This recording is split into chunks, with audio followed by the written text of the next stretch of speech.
خواجہ عارض صاحب نے کہا کہ ترمیم کے بعد نیب قانون کی آنکھوں میں دھول جھونکنے کے مترادف رہ گیا ہے۔ جسٹس منصور علی شاہ صاحب نے کہا کہ مالیاتی پالیسی میں معاشی بہتری کے لیے پارلیمان قانون نرم کرے تو عدالت کیا کر سکتی ہے؟ خودکشی پر فوجداری کارروائی کے خلاف بھی آوازیں اٹھ رہی ہیں۔ کیا خودکشی پر فوجداری کارروائی ختم کرنے پر عدالت مداخلت کر سکتی ہے؟ جسٹس اعجاز الحسن صاحب نے کہا کہ پارلیمان میں بحث ہوتی تو شاید خامیوں کی نشاندہی بھی ہوتی۔ جسٹس اعجاز الحسن صاحب بھی آج ان کے جو ریمارکس تھے وہ بھی آپ ساتھ ساتھ سنتے جائیے، جو اس بات پر قائل تھے کہ کوئی بھی اپنے ذاتی مفادات کے لیے قانون سازی نہیں کر سکتے، اور کیونکہ جسٹس اعجاز الحسن صاحب سینئر سیکنڈ موسٹ جج ہیں عمر عطا بندیال صاحب کے بعد، تو وہ عمر عطا بندیال صاحب کے ساتھ نامینیشنز میں بھی وہ ساتھ، جوڈیشل کمیشن میں بھی ساتھ، وہ کہتے ہیں کہ پارلیمان میں بحث ہوتی تو شاید خامیوں کی نشاندہی ہو جاتی۔ جسٹس منصور علی شاہ صاحب نے کہا کہ عمران خان کے کنڈکٹ پر یہی اعتراض ہے، عمران خان پارلیمان نہیں گئے۔ خواجہ عارض نے کہا پی ٹی آئی سینٹ میں موجود تھی، وہاں بحث کیوں نہیں کرائی گئی؟ نیب قانون ایسا بنا دیا گیا ہے کہ جرم ثابت ہی نہیں ہو سکتا۔ منصور علی شاہ صاحب نے استفسار کیا ترمیم میں کہاں لکھا ہے کہ ہر کوئی احتساب سے بالا تر ہے؟ تو خواجہ عارض صاحب نے کہا کہ فوجداری مقدمات میں عوام کے بنیادی حقوق شامل ہوتے ہیں، کرپشن مقدمات میں تو پیسہ ہی عوام کا ہوتا ہے۔ کرپشن کے خلاف عالمی کنونشن میں کم سے کم معیار دیا گیا ہے، کنونشن کے مطابق انسداد کرپشن قانون کو مزید سخت کیا جا سکتا ہے۔ چیف جسٹس نے کہا کہ پارلیمان کم سے کم معیار کی پابند نہیں ہے۔ خواجہ عارض صاحب نے کہا کہ سپریم کورٹ عالمی کنونشن کے پابند ہونے پر 1994 میں فیصلہ دے چکی ہے۔ خواجہ عارض صاحب نے کہا کہ قابل قبول شواہد کے حوالے سے باقاعدہ قانون موجود ہے، ایک طریقہ کار کے تحت آنے والے قوانین کو ہی مانا جاتا ہے۔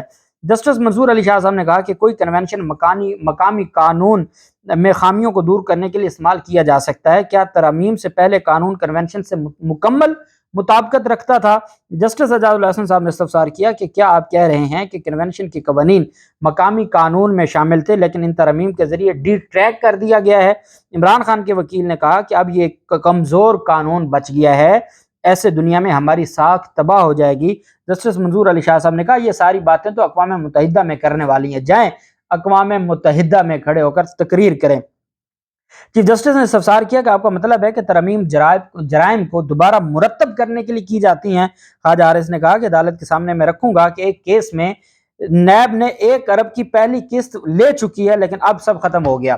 یہ وہ حوالہ دیا جا رہا ہے جو سپریم کورٹ میں پلی بارگین ہوئی 4 ارب روپے کی، اور یہ جو ملک ریاض کیس میں 1 ارب روپے وصول کر چکی ہے۔ خواجہ عارض صاحب نے کہا وہ لٹ پٹ جائے گا، برباد ہو جائے گا، ریاست کو نقصان ہوگا۔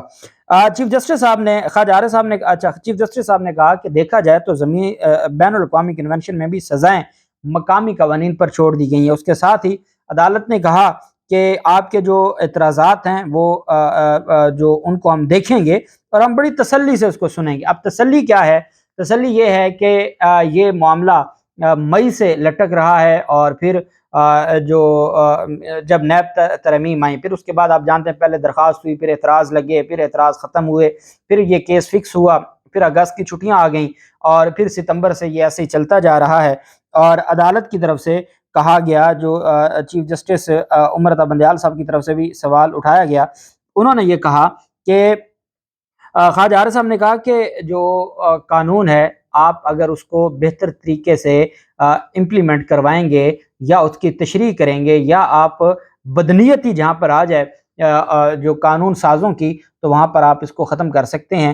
تو اس پر عدالت نے کہا چلیں ابھی تو بہت ٹائم ہے، دیکھیں گے، اور عدالت نے سماعت ملتوی کر دی ہے 8 نومبر کے لیے۔ یہ وہ کیس تھا جس میں ڈے ٹو ڈے ہیئرنگ کا حکم ہوا تھا، باقاعدہ حکم جاری کیا گیا تھا سپریم کورٹ آف پاکستان کی طرف سے۔ اب اور پھر جسٹس اعجاز الحسن صاحب کے بھی بڑے آج دھیمے ریمارکس تھے، جو ان کی طبیعت کے حوالے سے میں نہیں سمجھتا کہ ایسے ریمارکس وہ دیتے ہیں۔ اچھا، اب جوڈیشل کمیشن آف پاکستان میں جی 3 نام تھے، 4 نام تھے جن کو نامزدگی کی گئی تھی۔ ایک تو عمر عطا بندیال صاحب کی طرف سے 4 نامزدگیاں تھیں، اور ایک تو میں آپ کو بتاؤں جوڈیشل کمیشن آف پاکستان جو آرٹیکل 175A ہے آئین پاکستان کا، اس کے تحت جوڈیشل کمیشن آف پاکستان بنتا ہے۔ ہائی کورٹ کے ججز ڈائریکٹ بھی لیے جا سکتے ہیں، نیچے بھی لیے جا سکتے ہیں سیشن ججز میں سے، جبکہ سپریم کورٹ کے ججز ڈائریکٹ نہیں ہوتے، وہ ہائی کورٹ سے ہی آتے ہیں۔ اب اس میں کوئی ایسا پرنسپل موجود نہیں ہے ایک طبقہ ہے جو کہتا ہے کہ آپ سینیورٹی کی بنیاد پر لیں ہائی کورٹ سے، اور ایک طبقہ ہے جو کہتا ہے کہ جو آ گیا ہے ہائی کورٹ میں وہ سارے سینئر ہیں، جب ان کا جس جج کا 5 سال کا ٹینیور ہائی کورٹ میں پورا ہو جائے، وہ میرٹ پر پورا اترتا ہے، تو آپ اس کو سپریم کورٹ میں لے آئیں۔ اب اس میں عمر عطا بندیال صاحب جس اسکول آف تھاٹ کو مانتے ہیں وہ یہ ہے کہ آپ میرٹ کے اوپر آئیں، بھلے وہ چوتھے نمبر پر ہے یا چھٹے نمبر پر ہے، جبکہ جو قاضی فائزہ صاحب، جسٹس منصور علی شاہ صاحب، Punjab Pakistan bar council, supreme court bar ایسوسی ایشن اور سابقہ مریم نواز گروپ یہ سمجھتا تھا کہ نہیں جی ہمیں سینیورٹی پر لانا چاہیے۔ اب وہ سینیورٹی کا اصول کہاں گیا؟ وہ ایسا ہوا کہ عمر عطا بندیال صاحب، آپ جانتے ہیں جوڈیشل کمیشن کے اجلاسوں میں جو کچھ ہوا، آڈیو پھر ریلیز کرنا پڑی۔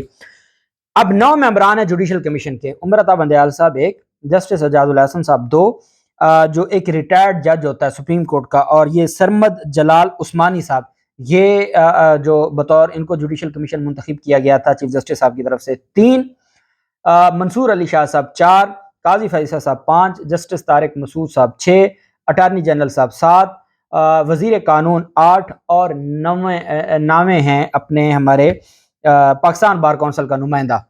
یہ 9 ممبران تھے۔ ان 9 ممبران میں سے 2 حکومتی، اٹارنی جنرل اور وزیر قانون جسٹس اعجاز الحسن، اور جو ریٹائرڈ جج تھے سرمد جلال عثمانی اور عمر عطا بندیال صاحب، یہ 5 ججز نے منتخب کر لیا ہے جو اطہر من اللہ صاحب کو۔ اطہر من اللہ صاحب کو تو وہ بھی منتخب کرتے تھے نا، وہ تو سینیورٹی پہ بھی پورا اترتے تھے۔ اطہر من اللہ صاحب 1، جسٹس شاہد وحید صاحب چوتھے نمبر پر سینیورٹی پر تھے، اس کے حق میں بھی اٹارنی جنرل نے بھی اور وزیر قانون نے بھی ووٹ دیا ہے، اور جو آنریبل رضوی صاحب ہیں سندھ ہائی کورٹ کے جج ہیں، وہ بھی چوتھے نمبر پر تھے، ان کو بھی اٹھا لیا 5-4 سے۔ اب 5 کیسے بنے؟ یہ 5 یہ تو ہو ہی نہیں سکتا تھا، عمر عطا بندیال صاحب کے لیے تو بطور چیئرمین جوڈیشل کمیشن یہ اپروو نہیں کروا سکتے تھے، کیونکہ یہ سارا قاضی فیصل صاحب گروپ تھا۔ لیکن کچھ ایسا ہوا ہے، ایسی کوئی تبدیلی آئی ہے، یا وہ فضل الرحمان والی پھونک ہے، اس پھونک سے کچھ ایسا ہوا ہے، اور آج صبح بھی میں نے ایک ویلاگ کیا تھا اور میں نے آپ کو خدشات کا اظہار کیا تھا جو لوگ کہہ رہے ہیں، جو مختلف، اور یہ قاضی فیصل صاحب کے گروپ کے جو رپورٹرز تھے وہ رو رہے تھے۔ اب ان کا رونا اس وجہ سے ہے کہ قاضی فیصل صاحب کے ساتھ تو ہاتھ ہو گیا۔ قاضی فیصل صاحب جن کے لیے جنگ لڑ رہے تھے، اور وہ ان کو یہ لگتا تھا کہ مریم نواز اور یہ سارے لوگ یہ واقعی کوئی نظریاتی طور پر میرٹ پسند اور اداروں کے خلاف ہیں، اداروں سے مراد جو ڈکٹیٹرشپ کے خلاف ہیں۔ اب قاضی فیصل صاحب کو یہ لگتا ہوگا، اب بات تو یہ سمجھ آئی کہ بھائی یہ تو مفاد پرست تھے، یہ تو جب بات کرتے تھے تو اس وجہ سے کرتے تھے کہ ان کے اپنے سکور سیٹ ہونے والے تھے اداروں کے ساتھ، اور وہ سکور جو سیٹنگ کر رہے تھے، وہ سکور سیٹنگ کرتے ہوئے وہ قاضی فیصل صاحب کے پلڑے میں اپنا وزن ڈالتے تھے۔ قاضی صاحب کو لگا کہ میرے نظریے سے جو ہے یہ میرے نظریے کو مانتے ہیں، انہوں نے اپنا معاملہ کیا، اور مجھے عمر عطا بندیال صاحب ہمارے چیف جسٹس صاحب ہیں، بہت اعتماد ہے۔ لیکن یہ جو نیب قانون میں، یہ ان کے لیے موت ہے، حکومت کے لیے اور ان لوگوں کے لیے یہ ان کے لیے موت ہے، اور اسی موت سے بچنے کے لیے 8 نومبر کے لیے کیس کی سماعت کو ملتوی کیا گیا ہے، اور اس طریقے سے جو جسٹس حسن اظہر رضوی صاحب ہیں وہ بھی جج بن گئے ہیں، شاہد وحید صاحب بھی جج بن گئے ہیں سپریم کورٹ کے، اطہر من اللہ صاحب بھی جج بن گئے ہیں سپریم کورٹ کے، اور ایک جج صاحب ہیں جنہوں نے جسٹس شفیع، ان کو جو ہے جسٹس شفیع کو مسترد کیا ہے، اور یہ بھی حکومتی نمائندوں نے نہیں کیا، یہ وہ ریٹائرڈ جج نے کیا ہے، نہیں تو یہ چوتھا بھی ہو جانا تھا۔ یہ 6 نمبر پہ سینیورٹی میں تھا سندھ ہائی کورٹ میں، اور جس پر سندھ ہائی کورٹ کے صدر نے کہا کہ ہمیں آپ پھانسی چڑھا دیں، ہم توہین عدالت میں چڑھ جائیں گے، لیکن ایسا نہیں ہونے دیں گے۔ لیکن بار کونسلز کے ساتھ بھی ان کو بھی پتہ لگ جانا چاہیے کہ آپ کا اعظم نذیر تارڑ صاحب جو پاکستان بار کونسل کا ممبر ہے وہ بیٹھا تھا اور اس نے سینیورٹی کے خلاف ووٹ دیا ہے۔ اللہ پاک پاکستان کا حامی و ناصر ہو۔ بہت شکریہ، اللہ حافظ، پاکستان زندہ باد۔